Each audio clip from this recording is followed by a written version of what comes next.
I just want to thank all the fans, all the love and support that I've received over these last couple of weeks. Few weeks have been, immense and tremendous and deeply appreciated. So I really appreciate all the love. Trainers, my fiance, she's been doing a lot helping me out at home, and really appreciate just everyone throughout this whole process. It's new for me, and I feel right at home here. So we've exhausted all options on what we're going to do, and there's 3 different types of meniscus tears. Mine was medial and radial, so 6 weeks of just no pressure and all that, and we'll go from there. But I'm just focused on one day at a time, doing whatever I can to help this team win and be successful each day. How are you working through it, just mentally, having not had this happen before, and then after you played so well in the preseason game? Honestly, really good. It's tough. It's kind of kicking the balls, but you know what? You take everything that life throws at you and you find the positive in it, good or bad. And I feel like I've been able to gain those deeper connections with my teammates and really take a step back and learn the offense in a more relaxed kind of state of mind. And I'm just appreciating every moment. J.J., was there a certain play in that game that you realized something was off, or was it just a kind of gradual thing that you saw a couple days later? The adrenaline was flowing so much throughout that 60 minutes, even when I was not playing.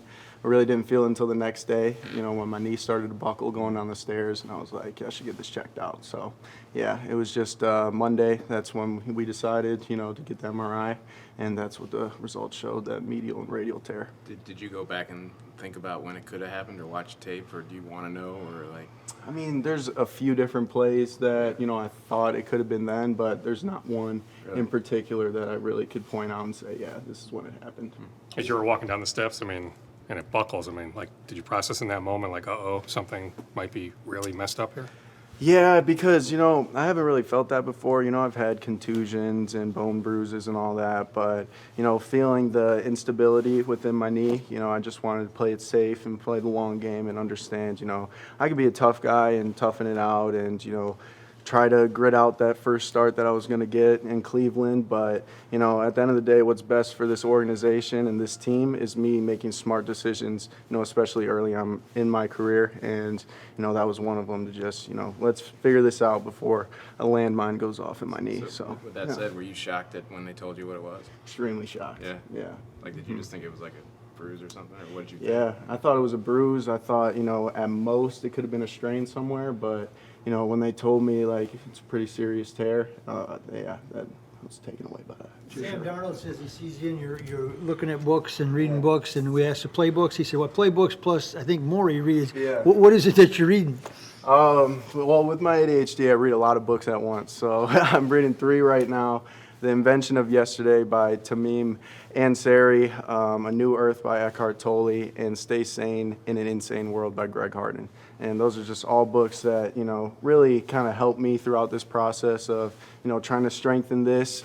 And, I appreciate, Sam saying that, because he's been so great throughout this whole process, just always checking in, always making sure I'm good and helping me out throughout the way, as well as me helping him out throughout the week. J.J., what was kind of the process of, like, when you went in for the operation, not knowing, like, what was going through your head, kind of in the lead up to that and then after?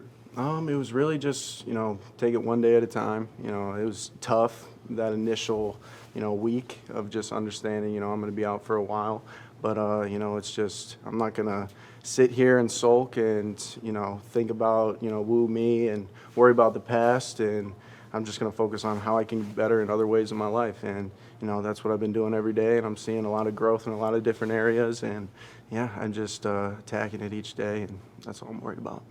Yeah. What was the inspiration for your use of the Latin phrase, and then I think Marcus Aurelius as well? Yeah, I'm a huge believer, and, life happens for you, not to you, and, that's pretty much what amor fati means. And the inspiration actually came from Becky Schmoke, who came here, I forget what day it was, but it was over camp in one of our rookie success meetings, which, I really appreciated. She talks about, stoicism and how it can relate to a lot of the things you go through as an athlete and just as a human being in general. And Amor Fati kind of really stuck with me, and just knowing that I could apply that in every aspect of my life, especially throughout my football career. JJ, did you ever have to have anything done to the knee in Michigan? No, sir. So you've never had anything Yeah, it's a fresh one. Yeah. Yeah. Mhm. So Yeah. how long are you on the scooter?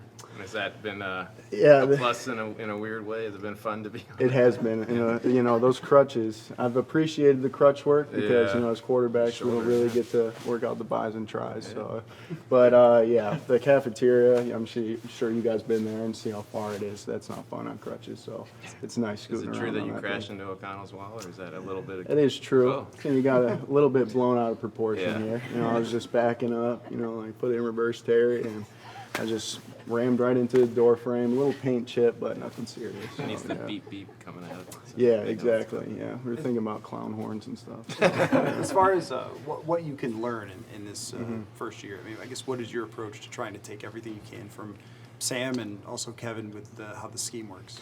Well, the biggest learning process is my routine throughout the week. Let me solidify what it's like to go through the week and, with the benefit of not having pressure to perform on Sunday. So by the time I do play, whenever that is, next year, following year, whatever, or whenever it is, I'll be ready and it won't be like I played a game or this is my first game. So I'm just like kind of focusing on chunking things together, whether it's the, third down list, the defensive strategies in the red zone. It could be any sort of situation and just building a plan that, helps me retain the information when it comes on Sunday. Do you go to the pool right now? Or, I mean, what do you do for cardio? Can you do upper body? What do you try to do just to... They are doing their absolute best to get me to sit down and do absolutely nothing, but make sure this is okay for after the 6 weeks, because the 6 weeks is the most crucial time of the recovery process. So knowing who I am, I like to chop wood. I like to, just do things all the time. So they're just really focusing on me recovering and then really getting after it after that 6 weeks. Jay, go ahead. As you think about training camp, what were you most proud of? You think of like your progression from the spring to the fall. I think it would be a couple of things. Just earning, the trust from a lot of my teammates and coaches. Being able to be that teammate, the authentic teammate that I am, and them understanding that is authenticity. Being able to adapt a whole new footwork and really like get it to a spot where I feel really comfortable going out there and not thinking about it too much. It's more instinctual.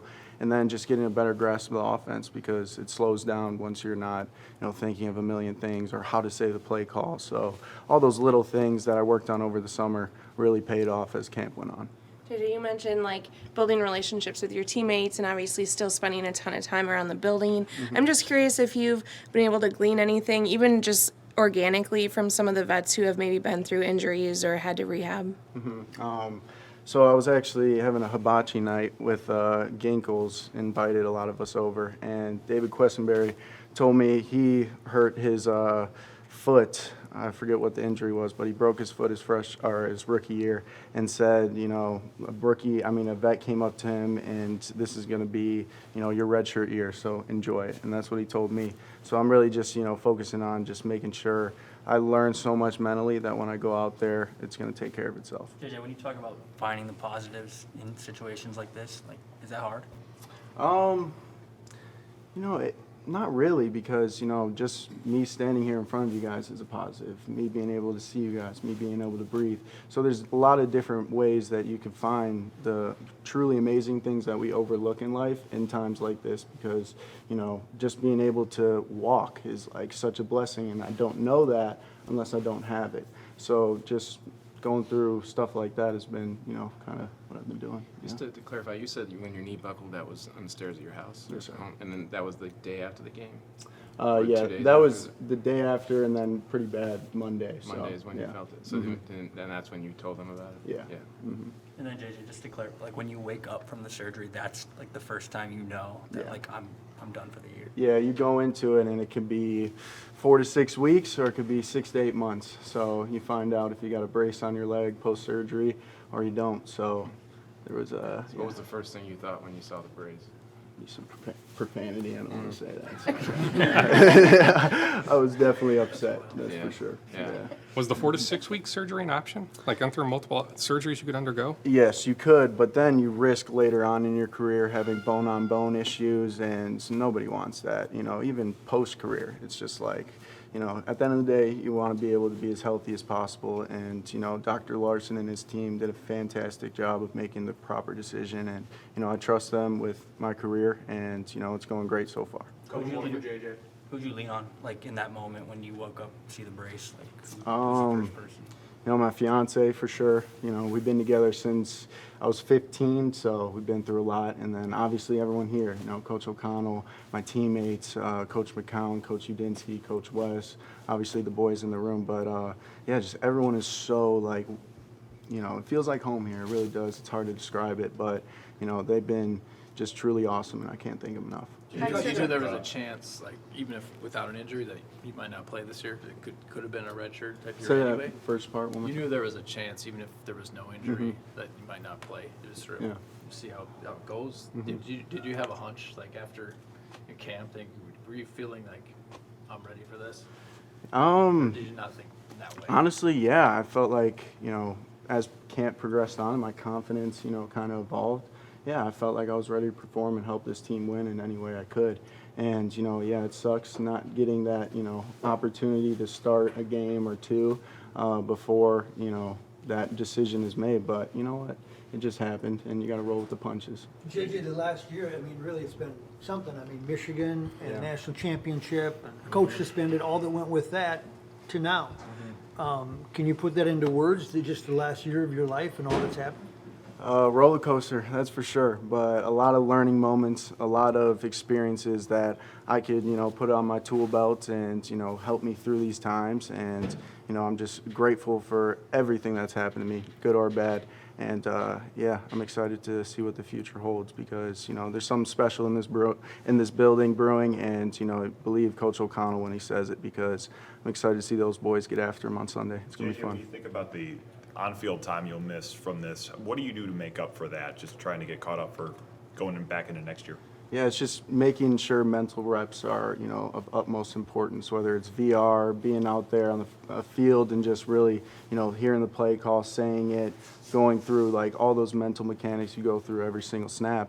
And we have this helmet camera now, a little GoPro on Sam's head, so watching film from that perspective is really good too. So like I said, they've done a great job so far with just this whole process. JJ, how similar is the mental toll of going through this and maybe some of the hardships you faced at IMG?